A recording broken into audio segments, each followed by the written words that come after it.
ಪರಿಷ್ಕರಿಸಬೇಕು ರಾಜ್ಯ ಸರ್ಕಾರ, ಯಾವುದೇ ಕಾರಣಕ್ಕೂ ಒಪ್ಕೋಬಾರ್ದು.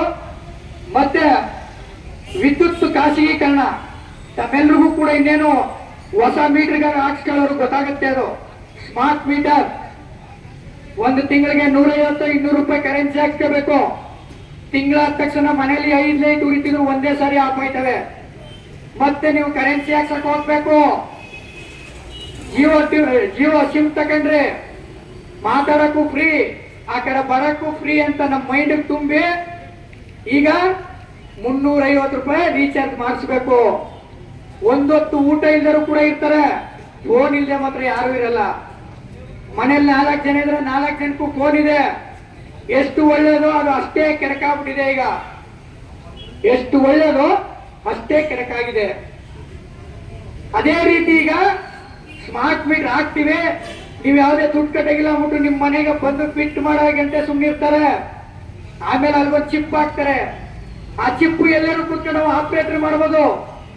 1ನೇ ತಾರೀಕು ನೀವು ಹಾಕಿಸಿದ್ರೆ 29ನೇ ತಾರೀಕು ನೈಟ್ ಊಟ ಮಾಡ್ಬೇಕಾದ್ರೆ ಮುಗೀತು ಅಂದ್ರೆ ಊಟ ಮಾಡ್ತಿದ್ದಾಗೆ ಲೈಟ್ ಎಲ್ಲ ಆಫ್ ಆಯ್ತವೆ.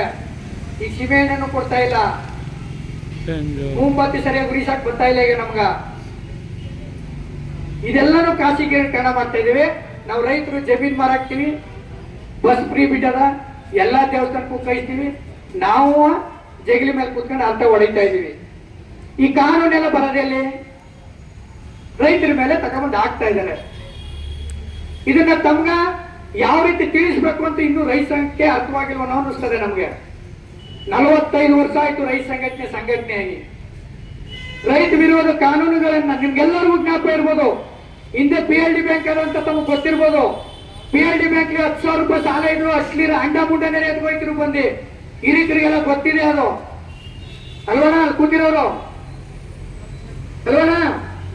ಹಿಂದೆ PLD ಬ್ಯಾಂಕ್ 10,000 ಸಾಲ ಕೊಟ್ರ, ಸಾಲ ಕಟ್ಟಿದ್ರೆ ಅಟ್ಲಿರ ಕುರಿ ಅಂಡ ಕೊಂಡನೆಲ್ಲ ತಗೊಂಡ್ಬಂದು ಈಚ್ಕಿಟ್ಬಿಡ್ತಿರು. ಅದ್ ಗೊತ್ತಿರ್ಬೇಕು ನಿಮ್ಗ. ಅವಾಗ ವ್ಯವಸ್ಥಾಪಕರು ಅಂತ ಒಬ್ರು ಚಿನ್ಸೊಮ್ಮೆ ಅಂತಿದ್ರು. ನಾನು 4ನೇ ಕ್ಲಾಸ್ ಓದ್ತಾ ಇದ್ದೆ. ನಮ್ ತಾತಂದ್ರು ಬಂದು ಹಂಗ್ಬಿಟ್ಟೆ 2 ಮರಿ ಇದ್ದ 2 ಮರಿನೂ ಹಿಡ್ಕೊಳಕ್ ಬಂದಿರು. ಅದನ್ನ ನಿಲ್ಲಿಸ್ತೋದು ಯಾವುದು? ಜಪ್ತಿಯನ್ನ ನಿಲ್ಲಿಸಿ ಮರಿ ಜಪ್ತಿ ಮಾಡ್ಬೇಕು ಅಂತ ಹೇಳ್ತು ರೈತ ಸಂಘಟನೆ. ಎಲ್ಲಿ ಅಧಿಕಾರಿಗಳು ಬಂದು ಜಪ್ತಿ ಮಾಡ್ಕೊಳ್ತಾರೆ, ಮತ್ತೆ ಹೋಗಿ ಆಫೀಸ್ನ ಜಪ್ತಿ ಮಾಡೋ ನಿಟ್ಟಿನಲ್ಲಿ ಕರ್ನಾಟಕ ರಾಜ್ಯ ರೈತ ಸಂಘ ಅವತ್ತು ಎದ್ದು ನಿಲ್ತು. ಅವತ್ತು ಜಪ್ತಿಯ ರಾಜು ನಿಲ್ತು. ಆ ನಿಟ್ಟಿನಲ್ಲಿ ಏನು ರಾಜ್ಯ ಸರ್ಕಾರ ಕೇಂದ್ರ ಸರ್ಕಾರ ಖಾಸಗೀಕರಣ ಮಾಡಕ್ ಹೋಗಿದೆ, ಅವೆಲ್ಲನೂ ಕೂಡ ವಾಪಸ್ ಪಡಿಬೇಕು ಅಂತ ಒತ್ತಾಯ ಪತ್ರವನ್ನು ಕೊಡ್ತಾ ಇದ್ದೇವೆ.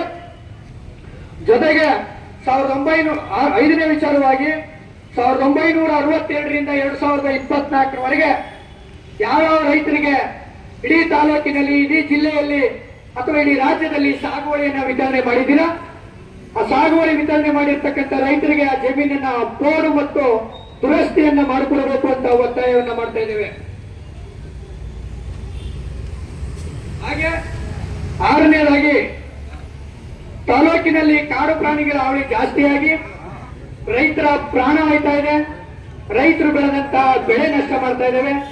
ಇದೆಲ್ಲಕ್ಕೂ ಕೂಡ ಬೆಳೆಗೆ ಸೂಕ್ತವಾದ ನಷ್ಟವನ್ನ ತುಂಬಿಕೊಡ್ಬೇಕು. ಈ MRP ರೇಟ್ ನ ಮಾರ್ಕೆಟಿಂಗ್ ರೇಟ್ ಏನಿರುತ್ತೆ ಆ ಹಿನ್ನೆಲೆಯಲ್ಲಿ ಅಂತ ಒತ್ತಾಯವನ್ನ ಮಾಡ್ತಾ ಇದ್ದೇವೆ. ಮತ್ತೆ ತಾಲೂಕಿನಲ್ಲಿ ಗ್ರಾಮ ಪಂಚಾಯತಿ ವ್ಯಾಪ್ತಿಯಲ್ಲಿ ಈ ಸೊತ್ತುಗೋಸ್ಕರ ತುಂಬಾ ಬಡದಾಡ್ತಕ್ಕಂಥದ್ದು ಇತ್ತೀಚಿನ ದಿನಗಳಲ್ಲಿ ಕಾಣ್ತಾ ಇದೀವಿ. ಮತ್ತೆ 11B ಅಂತ ಏನ್ ತಗೋತಿದ್ವಿ ಅದನ್ನ ರಾಜ್ಯ ಸರ್ಕಾರ ಈಗ ಸ್ಟಾಪ್ ಮಾಡಿದೆ. ಅದೆಲ್ಲವನ್ನು ಕೂಡ ಪರಿಗಣಿಸಿ ತಕ್ಷಣ ಆ ರೈತರಿಗೆ ಈ ಸೊತ್ತು ಮತ್ತೆ 11B ಸಿಕ್ಕುವಂತ ನಿಟ್ಟಿನಲ್ಲಿ ಕ್ರಮ ವಹಿಸೋದಕ್ಕೆ ಸಂಬಂಧಪಟ್ಟಂತ ಇಲಾಖೆಯವರಿಗೆ ತಾಲೂಕು ದಂಡಾಧಿಕಾರಿಗಳು ತಿಳಿಸಬೇಕು ಅಂತ ಒತ್ತಾಯವನ್ನು ಮಾಡ್ತಾ ಇದ್ದೇವೆ. ಮತ್ತೆ ಏನು 2014ರಲ್ಲಿ ಪುತ್ತೂರಿನ ಮುಂದಿನ 8 ಕೆರೆಗಳಿಗೆ ನೀರನ್ನು ತುಂಬಿಸಬೇಕು ಅಂತ ಹೋರಾಟ ಮಾಡಿದ್ವಿ. ಅದರ ಫಲವಾಗಿ ಅಣ್ಣೂರು ಕೆರೆವರೆಗೂ ಕೂಡ ನೀರು ತುಂಬಿಸೋ ನಿಟ್ಟಿನಲ್ಲಿ ಹಿಂದಿನ ಸರ್ಕಾರದ ಶಾಸಕರು ಮಾಡಿದ್ರು. ಈಗ 2 ವರ್ಷ ಆದ್ರೂ ಕೂಡ ಈ ಕೆರೆಗಳನ್ನು ತುಂಬುವಲ್ಲಿ ಅಂದ್ರೆ ಕೆರೆ ನೀರು ತುಂಬಿಸೋ ವಿಚಾರದಲ್ಲಿ ವಿಫಲವಾಗಿದ್ದಾರೆ. ಪ್ರಕೃತಿಯಿಂದ ಅದು ಒಂದು 50-60 ಭಾಗ ನೀರು ತುಂಬಿ ಅಂತರ್ಜಲ ಜಾಸ್ತಿ ಆಗಿದೆ. ಕಳೆದ ವರ್ಷ ನಮ್ಮ ತಾಲೂಕಿಗೆ ನೀರು ತುಂಬುವ ನಿಟ್ಟಿನಲ್ಲಿ ಅಧಿಕಾರಿಗಳೇ ಆಗಲಿ ಜನಪ್ರತಿನಿಧಿಗಳಿಗೆ ಕ್ರಮ ವಹಿಸಲಿಲ್ಲ. ಈಗ ಕಬಿನಿ ಮತ್ತೆ ಕಾವೇರಿ ತುಂಬಿ 5,000 ಕ್ಯೂಸೆಕ್ಸ್ ನೀರು ಒಳ ಹರಿವು, 5,000 ಕ್ಯೂಸೆಕ್ಸ್ ಹೊರ ಹರಿವು ಎರಡೂ ಸಮ ಇದೆ. ಹರಿದು ತಮಿಳುನಾಡಿಗೆ ನೀರು ಹೋಗ್ತಾ ಇದೆ. ತಕ್ಷಣ 154 ದಿನ ನಮಗೆ ಸರ್ಕಾರ ಅವಕಾಶ ಕೊಟ್ಟಿರ್ತಕ್ಕಂಥ